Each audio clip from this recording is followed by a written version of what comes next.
monsters do have their place. In the zoo, in your nightmares, in the deep, in your favorite horror movies, but not in your living room, on your TV.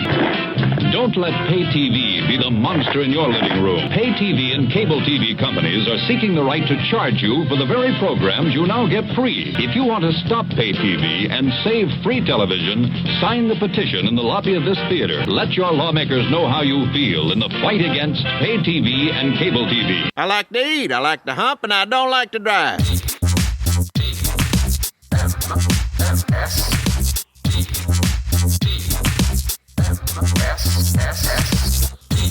The morning stream.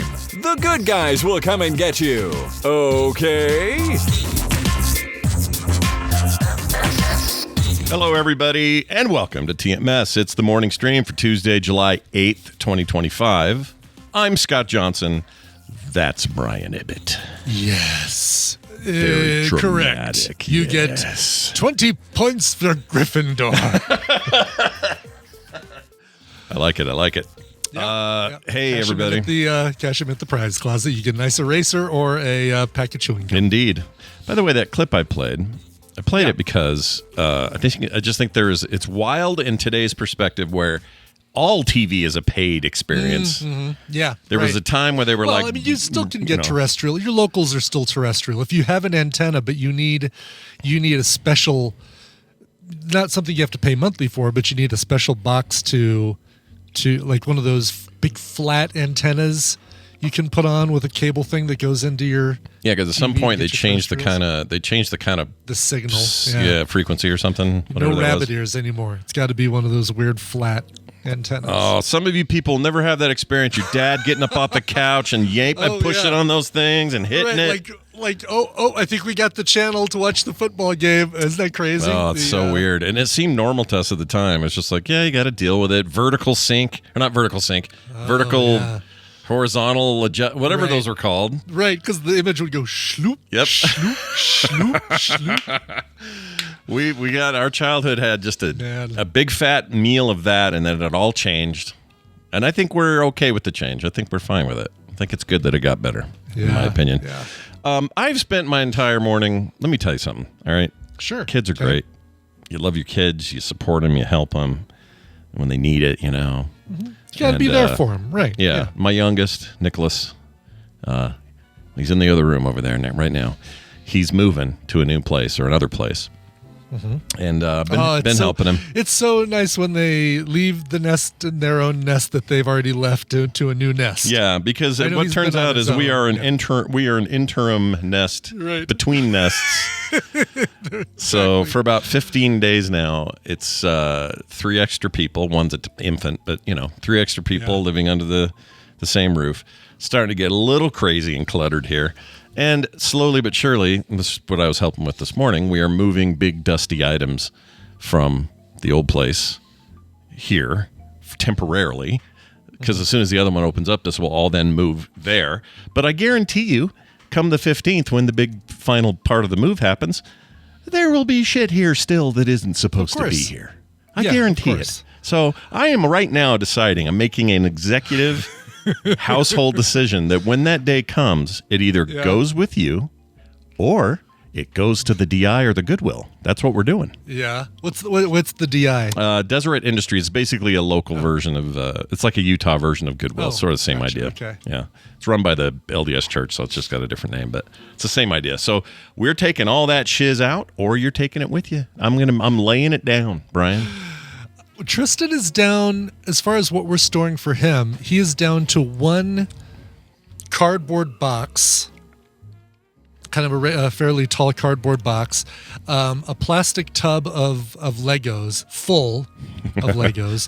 And it's like, we can't get rid of these. He's like, I just want to, take these to I want to put them on eBay or put them on Facebook Marketplace. I'm like, what about kids? If you guys have kids later on, I know you're not thinking you even want kids right now, but what if you change your mind? And you never know. You want them to come and play with these, right? Mm-hmm. And then an IKEA lamp that he bought, that he was going to put up in his room, brought it home, and then realized, oh, this is the kind where I actually need to do a lot of wiring to to actually install it. Like, this is not one of those that you just plug in and mount on a wall. This is one that hangs from the ceiling and has to be wired to stuff. Ooh, that's a thing that takes time and effort, Yes. And a semi-permanent place to put it. So, yeah. That's going to take him a little while. You're dead right on just like if it's a little thing like that we're left with, I'm fine with that. But right now, it's stuff I can tell they don't need. And it's going to sit here. And I'm like, no, it isn't. I'm making this decision now. Kim and I are aware of one accord on this. If shit gets left, I'm like, well, you can leave it, but it's going to the DI. And then they'll be left with, oh, shoot, we better figure out what we're doing. And the thing is, maybe they want it to send it to the DI, and we'll take care of that. I don't have a problem taking it there. I kind of like going there. Sometimes you go there and you're like, they've got a perfectly working 2600 for $4. I'll buy that and take that home and plug it into a TV or send it to Brian Dunaway. Or there you go. Here's a record. Here's an old Queen record that's not even out of the sleeve. Maybe I'll pick that up. Sometimes you got reasons to go to these places, and I don't mind. For sure. We'll see how it goes. Hey, Brian, we got a voice from your neck of the woods, Andrew in Colorado. Oh, let's hear it. He piped in, says this. It's about Superman stuff. He says, Dear Brainiac and Solomon Grundy. Again, two villains that make Superman more interesting because they're interesting. I agree. Here's how you make Superman interesting, and that's why I think James Gunn's your right guy, because I think you're right about, villains are important and what he has to do are important, but also focusing on Superman's status as an outsider, literally an alien. Yes, right. And what he has to do internally to maintain his rightness, because he is inherently a good dude, in large part because he was raised by this wonderful family in the middle of Iowa or whatever. And he's just a good moral dude, but that conflict of that morality, that much power, that much responsibility, and then add to it, you got these psycho villains. Right.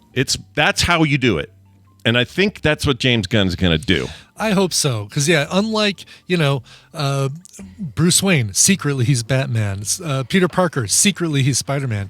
Superman is Superman, and secretly he's Clark Kent. Like, right. He's the other way around, yeah. Exactly. His secret identity is his human thing as opposed to the opposite. Yeah. And I'm all here for it if they can pull this off. I'm pretty excited. Yeah.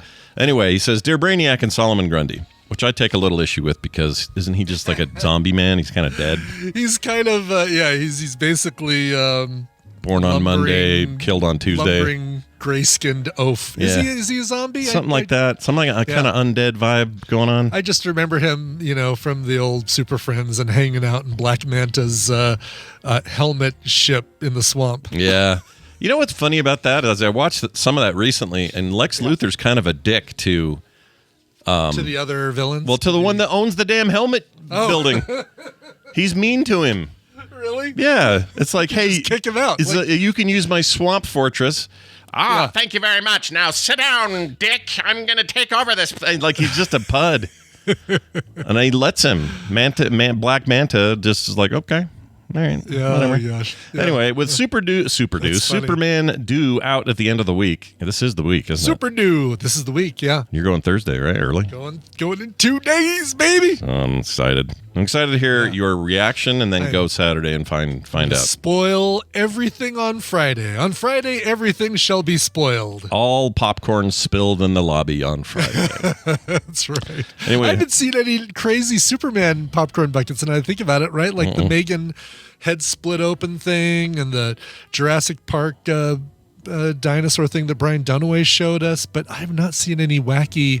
What would you do if you were in charge of the Superman bucket? What would you do? I would do a Fortress of Solitude bucket that separates open. You get your popcorn inside it, and it glows like it lights up. It would have big shafts of crystal. Yeah, basically looking like all I can visualize. I have no idea what the Fortress of Solitude looks like in the James Gunn movie. I'm sure it's been in the background, one of the trailers, but all I visualize is the crystal stuff from the Richard Donner films. Well, that's a good point. I think all they've shown is it growing a little. And the inside of it where he's getting, sunray treatment. Right. Sunray spa treatment. Yeah, sunning his taint or whatever they do now. Right. I'm sorry. Go ahead. Is that still a thing? The perineum tan? Is that a thing still, Chat? You guys can all look Brolin? that up. Was it Brolin who burned his? Was it? I didn't know it was him. I thought it was some influencer wrestler, somebody. Oh, I could have sworn it was James Brolin. Really? Oh my gosh! Please tell me. Josh. No, I think it was Josh. Or Josh, not James. James would make bacon. He can't do that. Who was it? Who was it? We did a whole news story about this 2 or 3 years ago. I don't remember. Yeah, it was somebody anyway. prominent, and I can't remember if it was someone I liked or didn't. Brolin's Burnt Taint. Nice title. Was it Josh Brolin? Calhoun says yes, Josh Brolin. All right, Dr. Calhoun, you're a PhD. We're counting on your word being correct. All right? Yeah.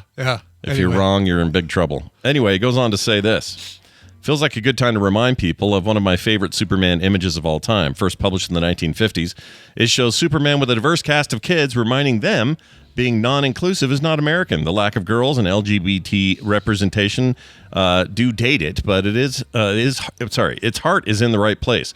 My wife had it printed and poster size for her school when it first came out. I'm not trying to out this guy. It sounds like I just outed Andrew. That is not what I'm doing. Yeah. Anyway, when she changed jobs, it came to live in our garage poster on our garage poster wall. I hope we're going to see this kind of Superman this weekend, and not the one that tells his dad to die in a bus tornado. It's a nice little slight there at the end toward the Snyderverse. Lets his dad die in a bus tornado, but I still like the tells his dad to die in a bus tornado. Die, Dad, die. So yeah, here you got this iconic image where he says, "Remember, boys and girls, your school, like our country, is made up of Americans of many different races, religions, and national origins. So if you hear anyone talk against a schoolmate or anyone else because of his religion, race, or national origin, don't wait. Tell him that kind of talk is un-American." Nice. And then keep your school all American. Well, I feel like we're missing. He's right in that it's a little dated. The first part of it's good, right? It's made up of many different races, religions, and national origins. But by the way, America first. Yeah, I guess it meant something. That's something different back then. Starts out at a really good place and kind of goes to a bad place. Oh, this is great. I clicked a 404 link, a link that goes nowhere, and they just have a picture of the Riddler when that happens. Nice. Oh, that's great. Yeah, I like that. A couple interesting popcorn buckets for Superman, if you'd like to see them. Putting them in our chat or in our Discord. Let's see what you got. This first one I really like. I mean, it looks like a giant popcorn popper. Is this real? Yeah. Oh. This is Regal. I like this. Yeah. Does he get tiny in the movie or something? I don't know. Not to my knowledge, but it's a weird one. On Krypton, the popcorn poppers are massive, and you cook it with your heat vision. Oh, I like the one with Crypto. How much? Had a very similar one with whatchamacallit, Stitch.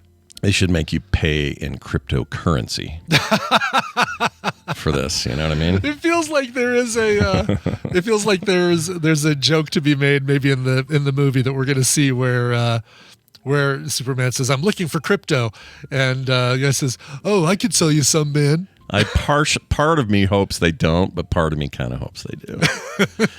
It looks like he's X-ray visioning the popcorn to heat up and then pop. That's the idea on there. Yeah, he's using his heat vision to cook it. Yeah. So is it a 3D or is it painted on the sides? I can't tell what they're doing. Kind of want it though. Oh, I think you mean what part of it? You see how it's a 3D box, right? And you got popcorn on all sides. Is it? Yeah. Is it because to put popcorn? The popcorn is inside it. So is this the popcorn that you're eating? Yes. And you're how eating are you out of that box? And you're getting it out of the top up there? I'm guessing so. Yeah. Okay. Yeah, that's a question, and then you have to fend your way around the little popper apparatus in the middle there. Yeah, I'm curious about that. I'll look for it at the Regal. I think the Regal has all these weird things. Maybe they'll have one. So the AMC, right there. of course, has that. It says Regal right on there. It's Regal right on there. Yeah. That's the Regal one. AMC has that great Galactus $80 popcorn bucket. No, thank you very much. But although it sounds a little like, if I had to guess, hey, will Brian get the Galactus bucket? I know. Yeah. It seems like something you'd at least think about for a minute. I would think about it. And if it was $40, I think I'd say, I'm in. I totally would do it. I guarantee you that's more what it's worth than 80. Yes, for sure. Material wise, it's not like you're getting some titanium sweet bucket or whatever. It's going to be plastic. Let's see.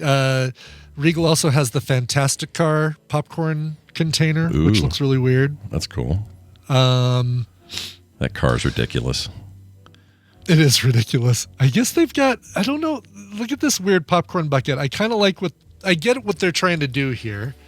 This is a popcorn bucket where you've got each of the characters represented by a portion of the bucket. So I guess Mr. Fantastic's there at the bottom, then you got the Thing, then you Human Torch, and then a transparent section at the top for the Invisible Woman. It's a little odd. It's clever. I kind of like it. You know what I want? I want that as a drinking glass. So shrink it, narrow it, and make me a glass. There you go. Yeah. That would be cool.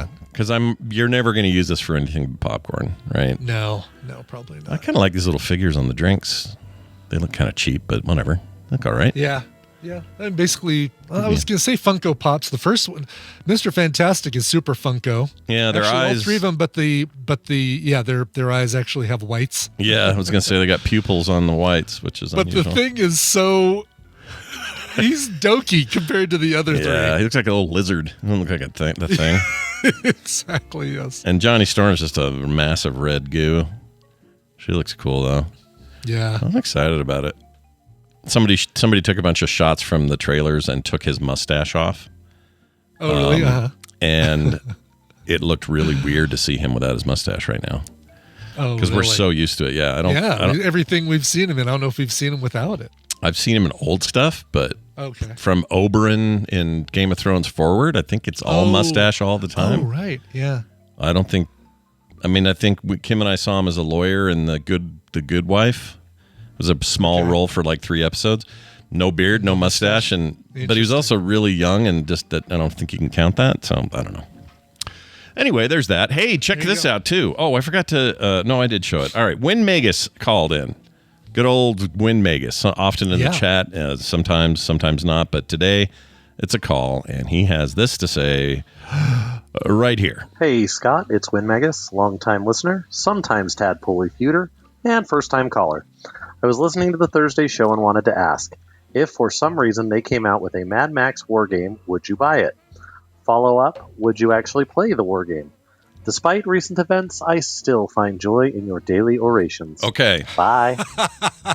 So he's basically saying if they made a 40K style like war a Warhammer. Game. Okay. Yeah, because those are quote unquote war games, I think, is what he's. That's the genre.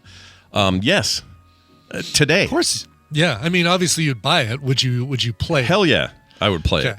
This is the kind of motivation I need for my IPs. If you give me something, but I say that, but I also love Warhammer. I just know what a money sink Warhammer is. Yeah. If you really get into Warhammer, you're going to go deep and you're screwed. It's a little like Magic the Gathering. Be prepared to spend way too much money on a bunch of plastic and paper, and it's just the way it is. But a Mad Max game is a singular thing. It's like they're not going to make 30 years of iterations on it, and I'm not going to go to a store and find 1 billion minis being added every month for Mad Max. Right, exactly like the well, now we've got the multiverse version of Mad Max where they're not doing that. So if they were, no. But if it's a one-off and it's like a real special set and whatever, hell yeah. Sure. In a heartbeat. And I'd play with all of you somewhere at some event. That'd be great. What I really want is like Metzon's setup. He's got this rad thing in his basement that is basically this huge array of terrain, super hyper realistic terrain and figures, like a table that's built basically. This is the room where we play Warhammer. Where we play, and it's large, and it's just covered in like the best stuff you can think of. Like he's obsessed with it, which makes sense if you just spend any time with StarCraft. You're like, where some of these ideas came from. Yeah, interesting. Almost entirely Warhammer 40K stuff, but that's okay. That's fine. They put their own spin on it. Jim Raynor's cool, all that, but it's clear that he has an obsession. And when you're Chris Metzen, you can afford that obsession. I can't. That's right. Yeah. So I will not be enjoying that obsession. But, well, we're talking about minis and little things like that and 3D printing and painting and assembling. You had sent me a link to this Mad Max war rig. Oh, yeah, dude. A couple weeks ago. Did you see how many pieces are in that thing? No, I didn't dig that deep. Let me pull up the thing I sent you. Pull it up, and then I'd like you to scroll through how many pieces. And listen, I love you, man. I'd print this for you in a heartbeat. Well, for the record, it wasn't me asking you to do it. So just so people know. I know you totally weren't. You're saying like, oh my God, what would it take to print this? Yeah. But do you have the link? I'm looking. I can't. I thought I had it soon. We talk a lot, it turns out. We do. Yes. There's your eyeball. I got it right here. Link coming in our Discord. And you found it a lot quicker than me. All right. Well, because here we go. Yeah, because I had it queued up. All right, so start scrolling down and know that each line in the spreadsheet you're about to see is a different part. I'm going to hit show all and be really embarrassed. Show all. Oh, Show shit. all. Oh, keep going, my friend. Oh, shit. Oh, keep going. Keep going. Why so many? Like it 200 or however many parts. What's the scale? 1/6 or what is this? It is 1/16 scale. 16th. So yeah. I guess it's just the detail, right? You're getting every little spike, every little rivet. Exactly. Each of those things, like each skull is a separate print. Each, and if you go back up to the top and there you go. What you're doing, hitting the button to look at the right through all the images. The photos, yeah. Yeah, the photos. When you start getting to the parts, you'll see the assembly instructions. And then I don't even think this includes the tank, does it? Or the tanker? Doesn't. It is not. No, it is just the war rig truck. Just the. Oh my gosh, that's so much, dude. Okay, there's the pieces. This is like going to the hobby store and your teens going, "I'm going to build a shit." Yeah, I looked at this and I said, I was really considering printing this for you for your birthday. And then I said, I'm going to send him a box with 400 parts in there. And that box is going to stay wherever he opened it, unpainted, unglued together, everything for it's a lot. years. It's a lot. Oh, did I tell you I've finally come to a decision on how I'm doing this Batman. Here, hold on a second. Oh, really? Yeah. The one of the first things I printed for you, I'm going to bring it over here. Hold on. Okay. Now I left the head over there. Sorry about that, but anyway, the head sits on top. Here's what I'm going to do. So it's the torso and the head of the Batman. All right, we're talking about the Pattinson business, the Matt Reeves movie. I've made a decision because I've really struggled with what I want to do here. Okay. And I was like, do we go hyper realistic? It's not that exciting. What if we did something more stylistic? And then I think, well, that's just everybody does that. So what could I do that's different? I'm going to paint it as if the Joker's painting it.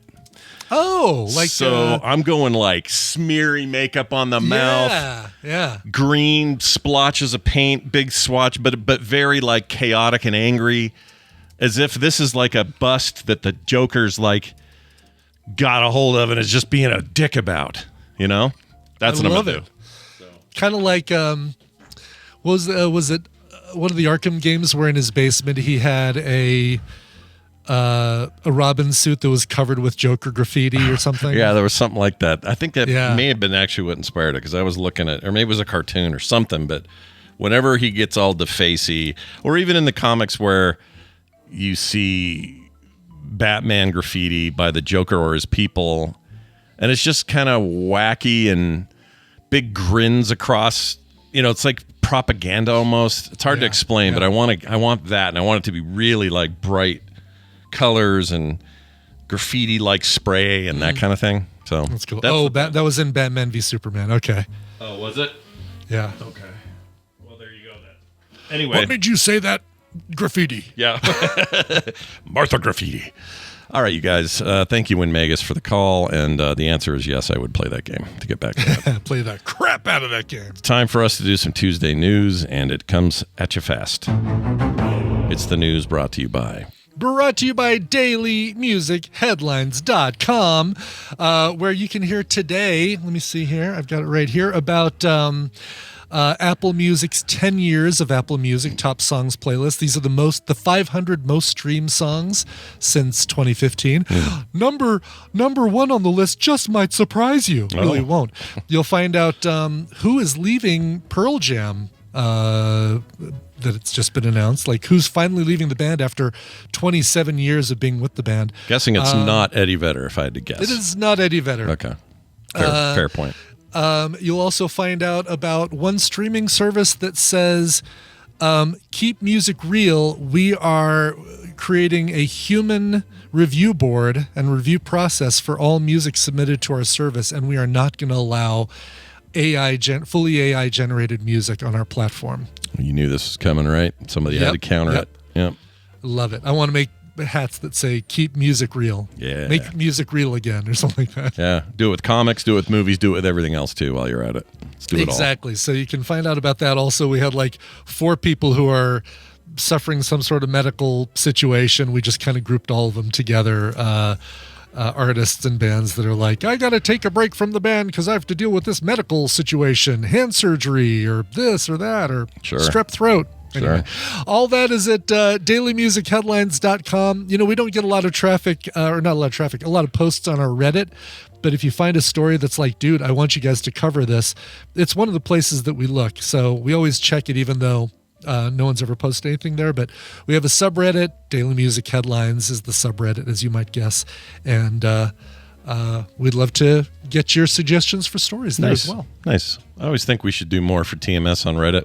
But then I think we kind of do it on Discord anyway. So I don't know. Yeah, I know. It's kind of weird. I don't know if have I set up a Daily Music Headlines Discord? I don't know if I have. I guess I need to. Yeah, and you could even. We do have one. You do? We have one. That's right there. Oh, yes. okay, cool. You have one. Yep. We just need. Maybe that's where people should post. Gosh, I guess we should maybe have something on the website that lets people get to the Daily Music Headlines Discord. Maybe that would be easier for folks. Sure. It's funny. You and I were talking about. I don't remember what the context was. We were talking about Ann Wilson and early Hart, and I don't know why we were talking about him. I can't remember the crux of our conversation, but I had a listener send me a message and say, "Have you seen this live performance of Stairway to Heaven in front of those guys, in front of the band, front of at the Led Zeppelin, at the oh my God, what is that? Beautiful theater, like a regular award thing that they do every year." And Obama was there because it was a presidential performance thing or whatever. Lincoln Center, that's it. Lincoln Center, thank you. Yeah, that thing is absolutely amazing. And the, just the look on Robert Plant's face hearing this. Heart started out as a Led Zeppelin cover band. Yeah. Before they released their first album, they were playing in bars as a Led Zeppelin cover band. Yeah. So to kind of come full circle and then perform Stairway to Heaven in front of the 2 guys that wrote it. Yeah, and he was all tearing up and it was which is I think more meaningful given that that's their most overplayed song. They were probably pretty sick of it in the day. Mm-hmm. Just because Stairway to Heaven's like playing Smash Mouth's Rockstar or something or All Star. Yeah, it's like that's the point of doing that. They got a deeper library. Although that's a bad band to compare. I'm not comparing. I know, of all bands, like you could have said Radiohead's Creep. There you go. That's better. That's way better. I don't know why I did that. But yeah, like it was that is a remarkable performance. If you haven't seen it, go seek it out. It's really and Kennedy Center, not Lincoln Center. Is that the one they're gutting and doing weird shit to? Is that the deal? I think it's the one, that the current administration is changing things up or something. There's make everything gold in there. Get some Temu gold paint and paint that. That one pisses me off so much. I'm not going to do his impersonation for that one because that one that change triggers me. Yeah, it's because look, you love music, you love the heritage. Yeah, it's fantastic. Yeah. Led Zeppelin, Smash Mouth, same thing. Yeah, same thing, exactly. Anyway, it was really good. Our next Kennedy Center honors is going to be Kevin Sorbo. Kevin Sorbo, we love him. Sorbo, like sorbet. I love sorbet. Raspberry sorbet. What? She wore a raspberry sorbet. Isn't that what Prince sang? Yeah. We think he would. Let's just say. There's no way Trump knows who Prince is. Well, that's true. That's true. But if Sorbo was actually honored there, What would Sorbo do on that stage? Like, let's just imagine. He would do Hercules shit, right? Come on, gosh, probably. Yeah. Yeah. You know who doesn't like him at all is what was the other one? What's her name played the spinoff? Lucy Lawless. Lucy Lawless can't freaking stand the guy. Really? I'm not surprised. Yeah. She's like, he's a douche. Yeah. All right, here is. He would scream disappointed. Disappointed. Billions of flies are going to be dumped out of planes in an effort to fight flesh-eating maggots known as the man-eater. Whoa, here they come. Yeah, they're going to eat you up. Watch out, boys. It's a bunch of flies. U.S. government is preparing to breed billions of flies and dump them out of airplanes over Mexico and southern Texas to fight a flesh-eating maggot. That sounds like a plot for a horror movie, says this article. This so feels like this thing just screams, what's the worst that could happen? Yeah. Well, also, aren't flies lay eggs and have more? I guess they're not the same maggots. So maybe that's the thing, is they got to get. Yeah. I wish this was. I guess I didn't realize flies ate maggots. I didn't know that either. Or maybe certain flies eat certain or maggots. They just fight them. Yeah. Fight! This is the thing. Bobby may want to follow up on this next week. I don't know. I know he's in the chat. Oh, yeah, for sure. Yeah. That sounds like a plot for a horror movie, it says, but it's part of the government's plan to protect the U.S. from a bug that could devastate its beef industry. Beef! Mm-hmm. So let's 3, 2, 1 on the vegan freak out in the chat. Let's see. There we go. Just waiting for one in particular. Yeah, and you know the one. There it is. One that's coming. No, not yet. Not yet. Oh, man, I'm a little surprised it's taking her that long. Perhaps she's on the shitter. Anyway.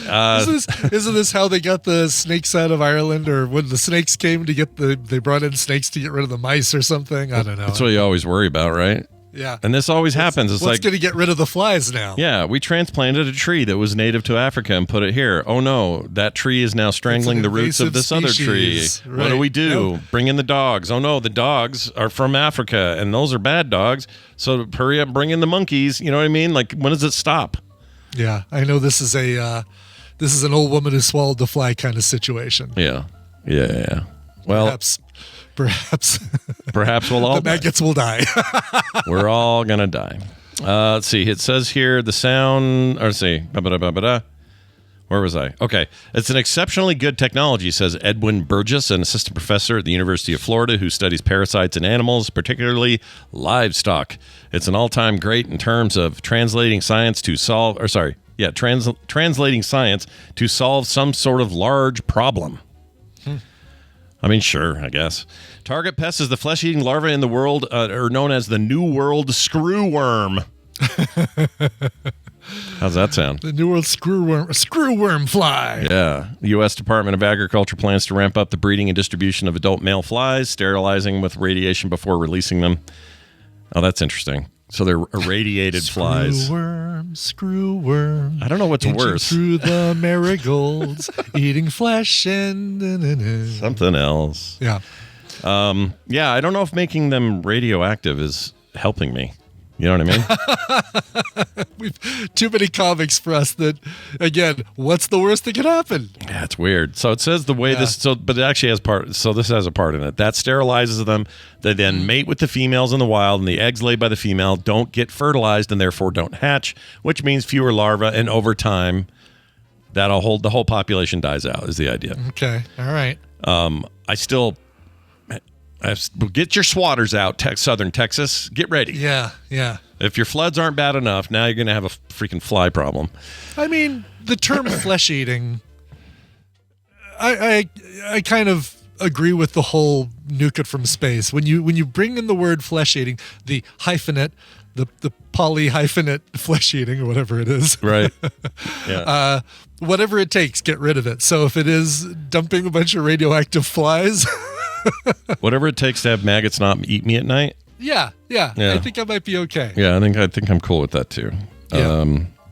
I mean, we are the dominant species who likes to dick around with nature. It's what we like to do. Yeah, exactly. And by the way, I wasn't trying to give Claire shit for being a vegan. I was giving Claire shit for piping up immediately when she hears the word vegan. Right. That's all that right. was. Exactly. Yes. I wish I could do the vegan thing. It's hard for me. I struggle. I would like to do it better. I'd like to be more of at least a vegetarian, if not something closer to a vegan. It's hard for me though. I struggle. I see a hunk of beef and I go, I want to eat that. I do. It's really hard. I've tried a couple times and I've failed miserably, but maybe, who knows? A lot of people change later in their life. You never know. At some point, you and I are going to be eating Selena Gomez Oreos, which I think contain Selena Gomez. Oh, sweet. Well, so I think they're non-vegetarian, non-vegan. Non-vegan, but definitely, I don't know what they would be. They'd be murders in the building or something. Oreo murders in the building, yes. I'm excited about those. They haven't arrived yet, though. I checked it this morning. Oh, I saw your text. Sorry I didn't reply. I was busy moving stuff. Yeah, you were doing stuff, yeah. They haven't arrived yet, so hopefully today. These, I'm excited because here's what I love about it. They're like red velvet, right? They're horchata, I think.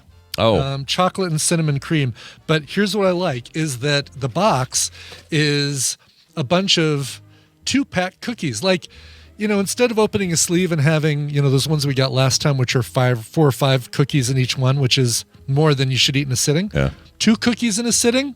Perfect. Totally can do that. Perfect. And you know what? You give me a pack where I open that pack, eat everything in the pack, throw the pack away. Exactly. That's a lot. That goes a long way. Yeah. Yes. And means just going all the way down the line of the sleeve. Right. Exactly. That's great. I didn't know that's how those are coming. I'm excited. Yes. A taste of Selena Gomez. Wes says, instead of opening a sleeve, you could open 5 of those packs. No, we're not going to. We're going to stop at 1. Yeah, we're going to stop. We're trying to find. We're just looking for help at stopping at 1, and I think this does. Too much work. Yeah, and Claire reminds us they are vegan. Oreos are vegan. Are all the Oreos vegan? Like every flavor combination of vegan or Oreos? Because I know the original Oreos are famously vegan, but right. I think just about every flavor is vegan except for ground beef. That's the only one that's not the ground beef flavor. Ground beef Oreos. I mean, you say that, and obviously we say it in jest, but I wouldn't be that surprised if they've tried to do that. We get some weird shit. I'm waiting for, with the pickle craze going on. I said this in TMS chatter. People are talking about like how there's all these new things coming out. Sonic has a new pickle slushy. This pickle and that pickle and mixed drinks. More bartenders are making pickle flavored drinks, chips, potato chips. Sure. I would not surprise me if they come out with a very, very brief flash in the pan pickle flavored Oreo. I would be willing to try it on the show. How about that? I would too. I'm not going to rush out and buy these. I'm not going to eat them on purpose. Right. Except for the show. We'll do it for that. Yeah, we'll do it for the show. For science. Yeah, for science. We'll do it on Monday when Bobby's here. It's great. Mm-hmm. Yeah, there we go. When I say original Oreos, I mean, like right now, you go buy a pack of quote-unquote originals. With regular vanilla cream filling or white cream filling or whatever it is. I know those early, way back in the 50s days, they were not that, but they are now. Yeah. Okay, so lots of flies. Watch out for that. Here's a final story for you. A boy, age 8, rescued from Thai drug den after being found living with dogs and only able to bark. His only means of communication. Pretty gnarly, right? I mean, I'd make a Mowgli joke, but this is so sad. Yeah, it is very sad. Authorities in Thailand have rescued an 8-year-old boy found living with a pack of dogs and reportedly only able to communicate by barking. The severely neglected child was discovered during a welfare check on Monday. It feels like they took a long time to do that welfare check, Yeah, right. Get in there a little sooner, guys, and keep the kid from barking his way up the life. Jeez. Severely, let's see, where was it? Okay, it was living in a rundown house described as a drug den in Laplay district in Thailand's northern Uttradit. Uttradit. I don't know how to say that.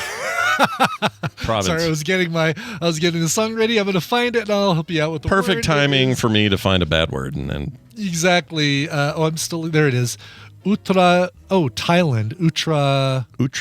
Uttaradit. It's Uttaradit province. Uttaradit. That sounds right. Sure. He was found with his 46-year-old mother and 23-year-old brother, both of whom reportedly tested positive for drugs. Okay, so he wasn't. I mean.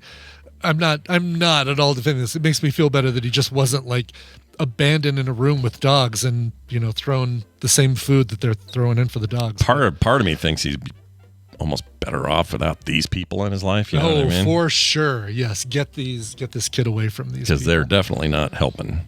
Yeah. The house is in a red zone for drugs. The boy had no one, just the dogs to play with. The child is believed to have had attended school only once, despite his mother receiving the government stipend of 400 baht, which is around €9, to support his education, according to Cowsod English.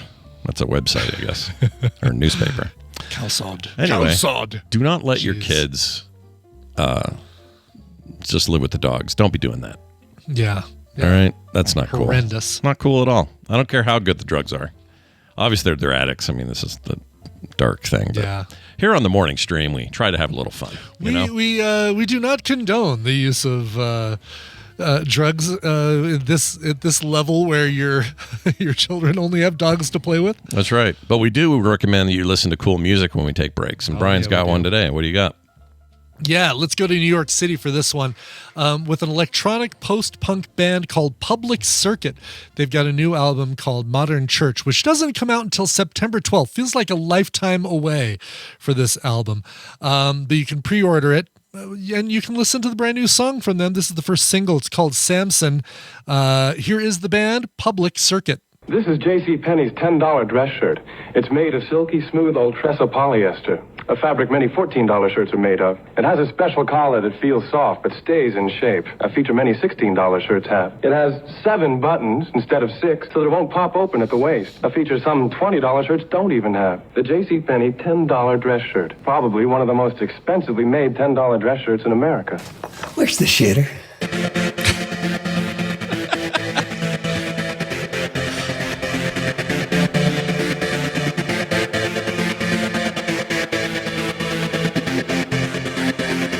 And yes, if you thought that was Christopher Reeves, you would be correct. It was. Wow. J.C. Penney ad in the 70s. Hey, we're back, and there was a song there. So now Brian will tell us what it was again. I'll tell you again. This is the back announce portion of the show. Public Circuit is the name of the band. They've got a new album called Modern Church coming out in September, but that is the first single. Expect to hear more, probably. That's the song Samson. Nice. And keep your emails to yourselves. I know it's Christopher Reeve. I say Reeves sometimes. It's just the thing you do. It's fine. Calm down. Save your emails for later. Well, actually, Scott is Reeve. My favorite thing in the world. Okay, let's get Amy all up in it and see what she's up to. Okay. We're gonna talk about a couple of books here. We're gonna play this though first, if I can find it. Where is it? One of the things that I enjoy also is reading. Ladies and gentlemen, join us now in welcoming Amy to the program. Hello, Red Fraggle. How are you? You're muted is what you are. Oh, there you are. You're not muted. Are you? Oh, dear. No, you're good now. You're good. Okay. I hear you now. That was a weird start to a thing, but you're back. Hey, look who it is. It's Amy. What's going on? How are you? Hi. Hello. I'm doing well. How are you guys doing? You got an achievement. What's that t-shirt? New achievement? New achievement. It says new achievement. What's that about? There's new Dungeon Crawler Carl merch available in the TikTok shop. That's awesome. And this is the t-shirt I got. Hold on, I'll show you the back. Hold on. All right, let's take a look. How oh my gosh. How often do you get suckered into stuff on the TikTok shop? Because it happens to me all the time. Oh, look at that. That's a good one, dude. Damn it, donut. Yeah. How often do you do that, Amy? Do you get you get hit with the algorithm once in a while and you're like, damn it, I got to buy that thing? So I have a strategy for that because I was getting a little carried away with some of those things. So whenever it gives me an ad and I'm like, oh, I think I might like that, I put it in the cart. Oh. And then I don't buy it until the cart has several items in it. And then I go back and in retrospect, I go, oh my God, that looks like garbage. I don't need that. And you know what I mean? And I root it out. And then if it's been in the cart for like a few weeks and it's still there, chances are pretty good that I actually want the thing. I'm actually interested in it. So then I will go ahead and purchase it. I do the same thing with my emails that I send to Scott. I write them and then I wait several hours and then say, ooh, yeah, maybe I shouldn't call him. It's a good idea. I'm not going to send it. Yeah. It's a good idea. It's a good idea. That. Yeah, it's like never fight drunk or whatever it is. Well, it's the only time I do fight. Well, because I feel like I'm really good don't at it. shop drunk or on, I used to have a big problem. Yeah. I would shop on Ambien and it was bad. Like I would buy You hear stuff I didn't stories even about that. remember having bought, and it was like, so I've never Don't do tried, that. never had Ambien, never had it prescribed to me, but I've always heard just like nightmare tales of the things you do while on it. I know. I would have to be strapped to the bed if I took Ambien because as a kid, I was a sleepwalker and sleep talker, and I can just imagine the kind of crap I would do if I was on Ambien. Yeah. My sister, yeah. you guys know my sister Wendy comes in here on Thursdays and gives us all that Yeah. advice and everything. Yeah. She sleptwalked and talked so bad as a kid. I stopped her from jumping or walking off the roof of a second-story house once. Oh, geez. Yeah, there's no medication So involved. She's scary. just a sleepwalker, and she's up there walking around in her nightgown. And I see her in my room. We go running up there on the edge, get out the window, and she is literally about to walk off that freaking 2-story house thing. And and yet here she is today. All I So, can do is so picture. Oh my God, what was her name from Arquette from the Dream Warriors, the Nightmare on Elm Street 3, right? Where she's Rosanna, like, is it Rosanna Arquette? no, it was Patricia. Patricia Arquette. Where she's like the marionette, and she's about to jump off the off the side of the building. It's always like in her sleep. 12 Arquettes it could be at any given time. Yeah, right, exactly. Yes. That was Sean Astin's character, wasn't it? The marionette guy, like the puppet you know master? what? That was Yeah. Sean Astin. That's right. But she was the one. Was I guess she was. Yeah. So Sean Astin was in the window. She was right, the about one. to Patricia jump. Arquette was the one with the special powers where she could go into other people's dreams. Like she was That's the key right. to defeating Freddy in that movie. Look at you with I had the knowledge. memory, Jeez. yeah. I had a friend who loved horror movies when I was a kid, and so whenever I would have sleepovers with her or whatever, we watched all those movies, and I've seen Dream Warriors many times. Yeah, Dream Warriors is a good time. I like that movie. It's fun. It is. It's cheesy, but it's a fun one. Every time you say Sean Astin, Monica says not Sean Astin. Really? Okay. Well, I trust Monica way more than I me do on too. a horror movie. Every time you say Okay. Sean Astin's name in any context, I'm reminded that his dad is John Astin, who played the original Gomez in the Addams Family on Yeah. the TV show. That And his is mom still was Patty wild. Duke. Yeah, and he's still alive, John Astin. That guy's still walking around at like 150 or whatever he is now. I don't know what he is. Probably 90 something, but Well, I mean, Morticia keeps him up. yeah, it's a whole part. It's part of being kind of a weird undead family. Hey, I ever told you guys about like Chuck's visceral hatred of Sean Astin? No, why? Oh my God. So Chuck, when the Lord of the Rings movies came out and everybody saw them, and Chuck is one of the bigger Lord of the Rings fans I've ever met. Like he's read all of it. He's read the Silmarillion. He knows all the lore. He revisits Middle Earth every few years or so. You know what I mean? He knows all of that stuff. So when he saw the movies, was really excited about seeing them. He mostly really liked him. And then Sean Astin wrote a book about his experience filming Lord of the Rings. Oh, boy. And Chuck went out and was like, hey, cool. I'll read a book about this. All he did was gripe and complain and about how difficult it was and, the conditions of filming and all this stuff. And at one point he actually complained about the scene at the very end where he kisses Rosie, and he was uncomfortable with kissing her because his wife was on set that I thought it was his wife. And- Isn't that his No, wife? I thought that was no. famously his wife and his kid at the end. Oh, really? No, it might have been his kid, but it was not his wife because he wrote about that in the book about how he was how uncomfortable and he just looked at me and he was like, Chuck looked at me and said, let me tell you, if I'm doing an acting gig and part of it is I have to kiss a pretty girl, I'm going to enjoy it. Yeah. And I was like, I think go we need to for do it. another take. Can we do a few more takes? I don't feel like I got it just right. Yeah. Well, and the one story that really pushed him over the edge was that, that last scene where everybody's the actual, not the last scene, but one of the last scenes where they're on the dock, and everybody's getting on the boat. And it was days and days of filming that, and they were right at the end, and it was a really emotional scene, so it was hard for them to get the takes that they needed and whatnot. And they ended up first of all, the actors were not supposed to have their phones on set because duh. And Sure. so they had to stop filming because Sean Astin got a phone call in the middle of the take. I mean, these were boring phones back then, too. We're talking brick phones. Yeah, right? Yeah. And like, so he goes offset to take this call and takes his vest off and then comes back to finish the shooting. And then continuity catches it and is like, Samwise doesn't have his vest on. So they had to reshoot the whole thing because of his dumb butt. So, yeah. So, Chuck hates Sean Astin with like the fiery hot fire of 1,000 suns. I mean, you see him hanging out with the original Hobbits all the time. They're all still close and buddies and everything. I figured things They went do cons together all the time. Yeah. I mean, I don't think he didn't get along with people shooting. It was just one of those things where I think Chuck was reading it going, dude, you have the best job right now. What are you bitching?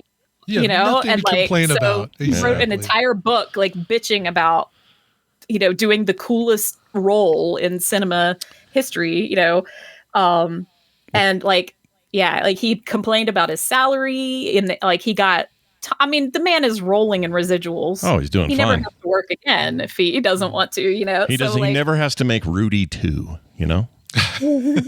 which would be hard to do if you know about Rudy. I've never watched Rudy, so I don't know what happens. We should film sack Rudy. We should. You've never seen Rudy? Never seen Rudy. It's actually really good. I don't mind Sean Astin, but this is literally like Chuck is the one who has this hatred of him. But I really like the movie Rudy. It's very heartwarming. It has Jon Favreau in it also. So if I saw, if I saw Chuck in a public place and I went, potato, he'd get mad. Would it trigger him? Would it be he would not get mad. We use that all the time. And like he still really enjoys the movies. There's just a couple, like, number one, when it gets to certain scenes where like particularly that end one, he'll kind of like poke fun and he'll have a comment here or there. The other thing that he doesn't like about the movies is that he feels like they did Faramir really dirty. As compared to the books, which they did. You gotta shorten stuff up. It's just what you do. Yeah. But he likes the movies. He feels like he wouldn't have bought the book if he hadn't enjoyed the movies initially, right? So, but no, he's fine with all that. It just, I don't know. It's how sometimes like when you have either like an in-person encounter or like you read somebody's biography or whatever, something like that. It just kind of leaves a bit of a bad taste in your mouth, and then you don't really see that person the same again after that. Sure. I think that's kind of what it is. Crusty Space Hands, John Delancey. You can't now see a Next Generation episode with Q in it that and not think, God, that guy wouldn't even like go $1. When I didn't have change, he wouldn't even go $1 less on an autograph. Yeah, I'll never get over it. It was literally $1 because that's all I had in cash, and he wouldn't do it. Still shook my hand, which I guess was worth it. I got to eat breakfast with John Delancey once. Did you yell at him and say, "You cheap bastard! You should have given Scott the signed thing for $1 less than usual"? I didn't know that story then, but it was it was like one of the last days of Dragon Con, and he looked like he had been rode hard and put up wet. And I was like, I am not giving this man like the fan experience here over breakfast. So we sat around and talked about like what kind of hot sauce we liked on our eggs. That's good. There's nothing wrong with that. I actually like that. Yeah. But at any point did he say it was a human connection as opposed to here, scribble your name on this piece of paper. At any point did he say, I buy my breakfast and do not be $1 less than cheap bastard. All right, well, let's get so two things. One, we're going to get to books, but two, thank you for clearing up a nearly 24-year misconception I had that was his wife in those movies and not Sean Astin's or just some actress. I thought it was his wife this whole time. I thought that was a thing. Yeah. All right, because someone told me that. And I just believed it. No, I think it is possibly his kids. It is his kid. No, yeah, that I know. Rosie is not. Rosie is an actor. Okay. She's not his wife. I had no idea. All right. Well, hey, let's get to your books. We got a couple here you want to recommend this week. Start us off. What do we got? Yeah. All right. So the first one is I will say it is an interesting take on time travel. And Brian, I think you would probably dig it. I mean, Scott, I think you would too. But I know Brian is particularly picky about time travel stuff. So. Yeah. All right. Well, let's find out how this goes. Here we go. Mommy, I hear a little voice behind me say. I turn in my chair, and before I can even make sense of what I'm seeing, I feel the tears well up. My heart is dancing and crying all at once.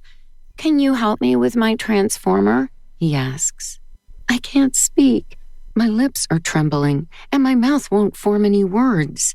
My son Sam is barely 4 here. "Are you crying?" my sister asks. "And your face is really red." "I'm fine," I say, wiping my eyes. A flushed face is a common result of the time travel, but this feels like more than a side effect. I watch him play, and in this moment, I'm the one transformed. I'm free from all the worry that I wasn't the best mother when he was little, that I was always too tired, or not paying enough attention, or never enough fun. I bring into this moment that this stage in his life will end all too quickly, that I won't be forever worn and weary and wondering what I did wrong or if I could have done better.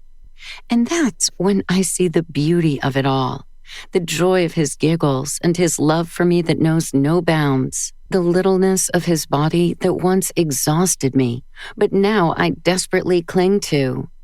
In the future, I no longer get to buy sippy cups or crayons or children's toothpaste. I have a bunch of that in the house right now. Tell us more. Steve, What is this? If you wait long enough and it comes around, then you get to be the grandpa thing. Sure. But yeah.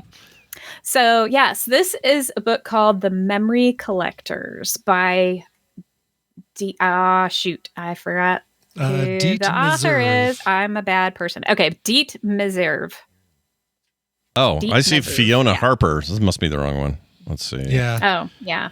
The Memory Collectors? Or Collectors. Yeah. Oh, that's why. I've got it on Collectors. quicktms.li if you want to follow the link there. Okay, I'll grab it there.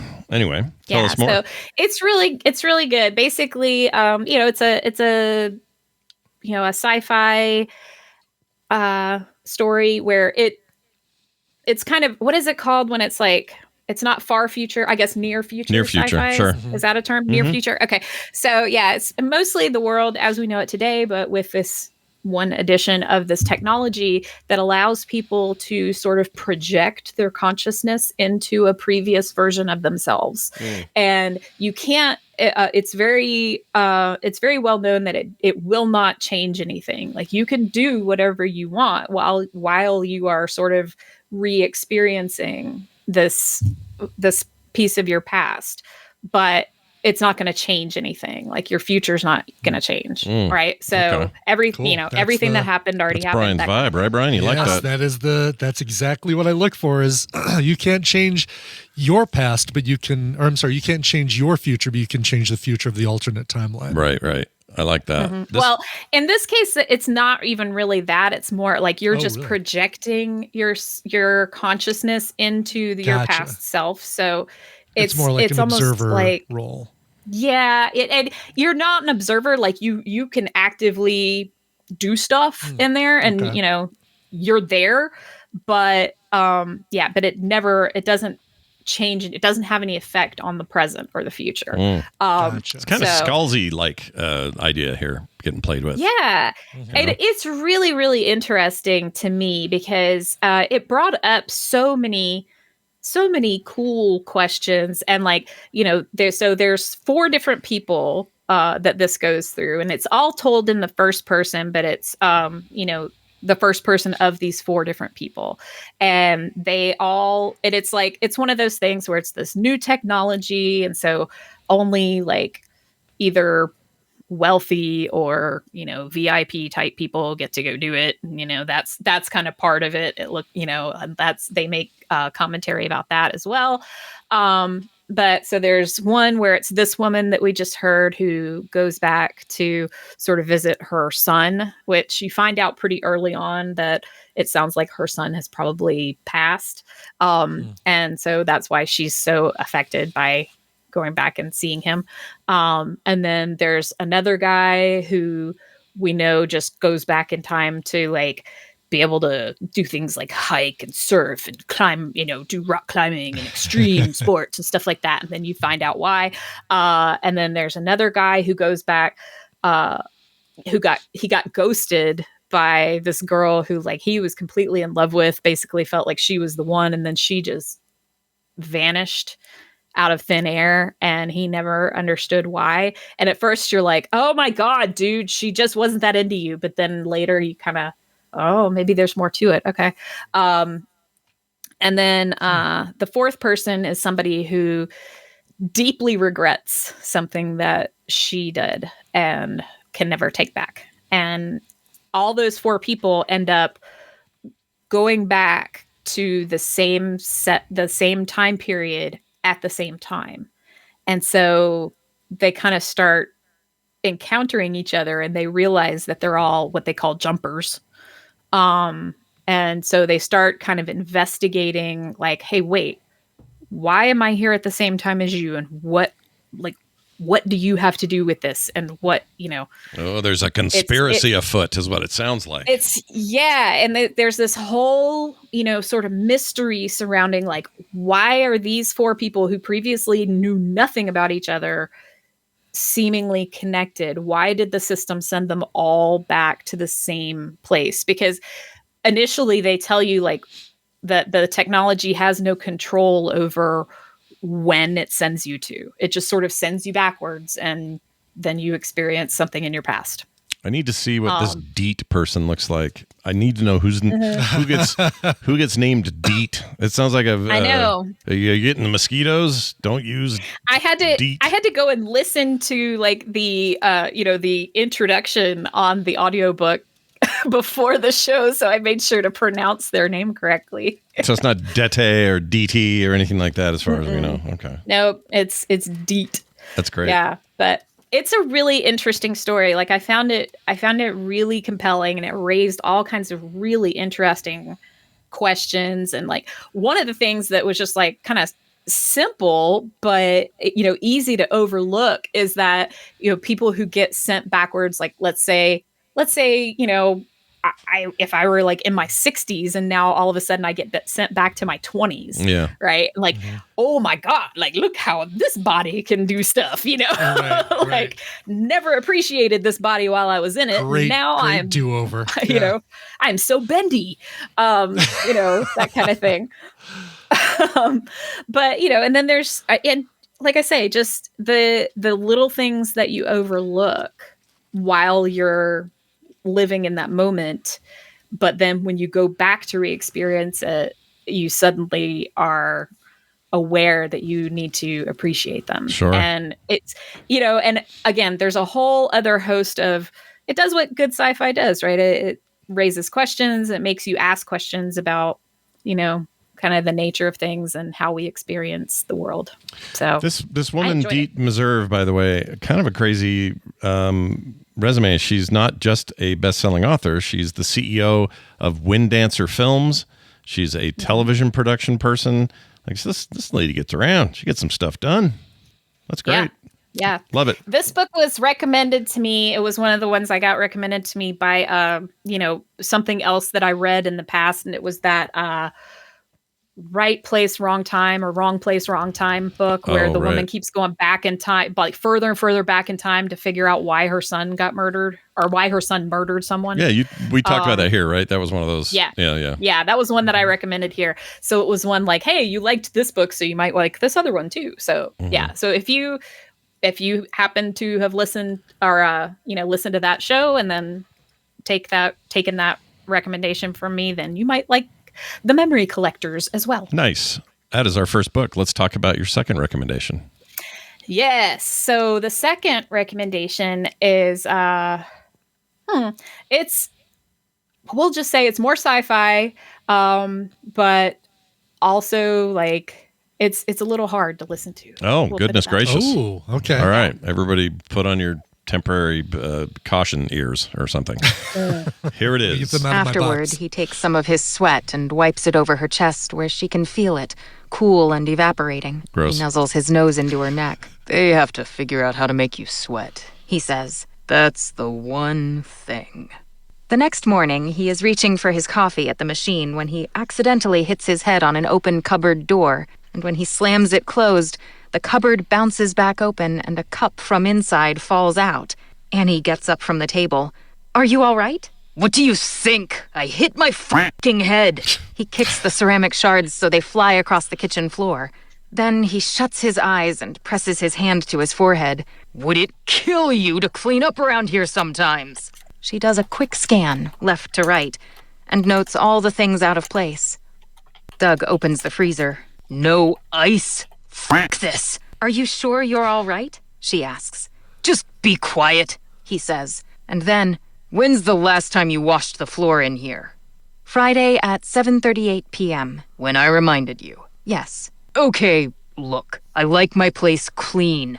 That's why I got you in the first place, and now look at it. She rapidly scans the living room for out-of-place and dirty items, finding 36. You're a person who shares this space and you're home all day. The least you could do is keep it clean. Why is that so hard? His displeasure with her is a 5 out of 10, and she must fix it. I'm getting companion vibes out of this a little bit. Yeah, there you go. Right. Yeah. Yeah, that's what it reminded me of. Anyway, what do we have here? What's this book? Yes. So the name of this book is Annie Bot by Sierra Greer. And it's, excuse me, it is told in third person limited omniscient, but you're basically following around this bot whose name is Annie. And, you know, it's again kind of a near future sci-fi where they've invented, humanoid android type things that look and feel and behave for all intents and purposes like humans. And there are 3 different models that you can get. There are cuddle bunnies, which are just what they sound like. Yummy. There are Abigails, which are sort of like maids, basically. They go around and clean up your house and do cooking and cleaning and things like that. And then there's a nanny bot setting where if you have lots of kids and you need help with them, you can set your bot to nanny mode and then she can take care of the kids. There's also a mode, and this is where Annie is in this mode, called autodidactic, which basically means she learns as she goes. She doesn't have a strict programming. She is a learning machine, and as she gets more and more human and she becomes more and more curious, and she starts stepping more into her humanity, it becomes more and more uncomfortable to listen to her interactions with Doug, her owner, and how. By the way, I love the vocal is. treatment that she gives Doug. I love it in the right. audiobook. I mean, you could tell right off the bat. You're like, this guy is a dick. Sucks. Like this guy is a complete dick. Yeah. But it's fascinating, and I love the way that this book sort of handles it, in that at first you're like, okay, but she's a machine, so it doesn't necessarily bother her that he treats her like that, but we know that he's a dick. We know how awful he is, but it's almost it really is a really good allegory for what it feels like to be in an abusive relationship, because you don't realize it at first. Yeah. It is so easy to be like, oh, well, this is just what he's like. This is just our life. And, and everybody who's ever been abused thinks that their situation is unique, and they never are. There's even a scene where when he takes her in for her regular service, which it almost makes it sound like, when you take your car in for service, sure. It's almost exactly like that. But then it feels like the way that they handle the narrative is that it feels like a doctor's appointment. Sure. So she goes in for this appointment, and she's there, and they have to get him on the phone, and because they have to, this part is worn out, so we have to replace it. Is that okay? Kind of like you do when you get your car serviced. And he's like, yeah, that's fine. And while you're at it, can you make her tits bigger and like shrink her waist down also? And and then she says to the tech who's with her, she's like, but I don't want to change. Yeah. And like you realize like she doesn't have a choice. Like this guy just is able to just change her body for his own whim, and she has no agency. But she, and previously she wouldn't have wanted to, right? Because these bots are created for that, like their primary purpose is to keep their owner pleased. Right. And so, and you noticed at the end of the clip there, she said she could tell his displeasure was at a 5. And so they're engineered such that displeasing their owner actual causes them what, the analog of physical pain. Oh, geez. Okay. Yeah, it's bad. And so, but when she's there with the tech and she's telling the tech, like, I don't want to change. Why do I need to change? And the tech actually says to her all the stuff that like people on the outside of a domestic violence situation might say if they don't recognize what's going on, because of course, Doug is not a dick to everybody else, just to her, Sure. And so they, the tech says to her, oh, but you're so lucky. You've got such a good owner. Like he doesn't hit you or anything, right? I mean, literally, like she says that. So it's really, really, it's a really fascinating way to kind of, if you've ever been interested in, wow, what is it actually like to suddenly one day realize that you're in an abusive and dangerous situation.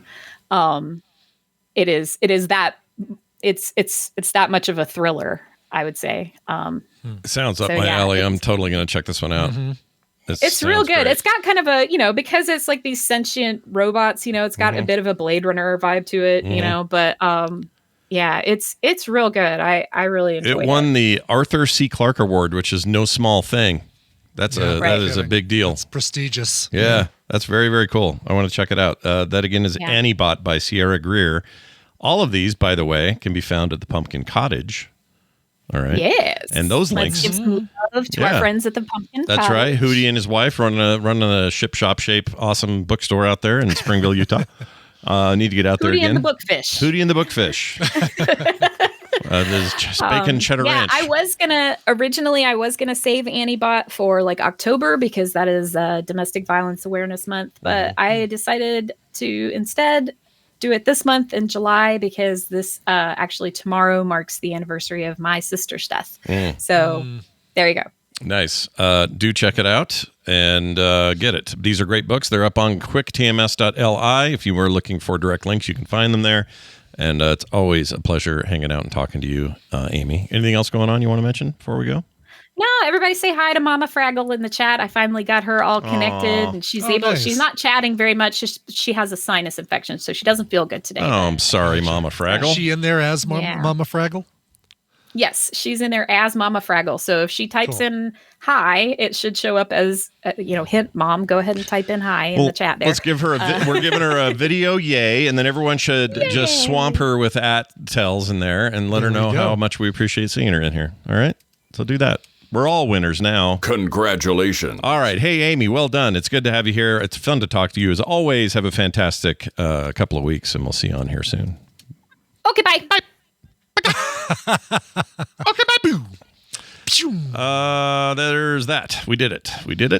So, what do we do now? We do other things. We get out of here. Before we do, though, a couple of things. So, we were supposed to do a medical show yesterday. Got busy. Like I said, the stuff going on in the house, it got pushed to Wednesday. Sure. So, Wednesday, that'll happen after DTNS. Right. Today. But that's not when you do streaming anyway, right? No, like it's just recorded. Yeah. We just put it up and put it on the feeds. There is a video version of it, though. It just is pre-recorded. So much easier. That's a show so much easier to do without a distracting bunch of freaks. Oh, 100%. And we may do, occasionally here and there, we may do some Q&A streams or something, just as some extra content or whatever. But, we're trying to keep it real focused, and I think it's benefiting from that. Tonight, 4 p.m. Mountain Time, me and Brian Dunaway whip out our chains and doesn't sound good at all, glad does it? You said chains. Yeah. We do that on a live episode of Play Retro, which will be at 4 p.m. at frogpants.tv. So I hope to see a bunch of you here today for that. And I think that's everything. Brian, you got anything else going on today? Got nothing else. This is a big, this is the day that if I had a 3D print farm, I'd be done with my work a lot sooner because I've got some refrigerator parts I'm doing for one guy. I've got an OpenCade, one of those portable Raspberry Pi arcade machines that I'm doing for somebody else. Sure. I've got stamps going for Chuck and Amy. Nice. Have the first versions of which I'm holding up right here, but there's a modification I need to make for Chuck's. And it's a busy freelancy day for that. Busy day. But don't worry, we'll be back tomorrow. We got TMS tomorrow. We got Recommendals and Tom and all the fun stuff we do on Wednesdays. So return for that if you don't mind. In the meantime, let's play a song and get us the F out. Jeez, yes, let's do that. Jay wrote in, very short and sweet. No specific date or event. Recently heard this cover and just wanted to share it. It's wow, fine. great. It's fine. You know, that sometimes you don't want to say a lot, and that's just fine. Yeah. This is great.